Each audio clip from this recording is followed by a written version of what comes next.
Lesson number 4. Earlier, later. Namaste little friends. In this lesson, we are going to learn earlier and later. See, this is a bridge and two vehicles. Bus and auto rickshaw ran on it.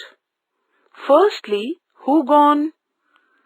Firstly, bus gone, and secondly, that auto rickshaw. Means bus gone earlier and auto rickshaw later.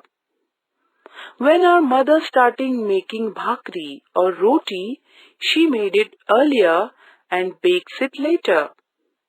When you prepare while going to school, earlier you put on our socks and later the shoes. The boy earlier put on helmet and later he sat on cycle. Similarly, you come earlier in the classroom and sit on the desk later. The bird is earlier down and then fly later. Now you can study which action happened earlier and later. Also, you check up in your surroundings.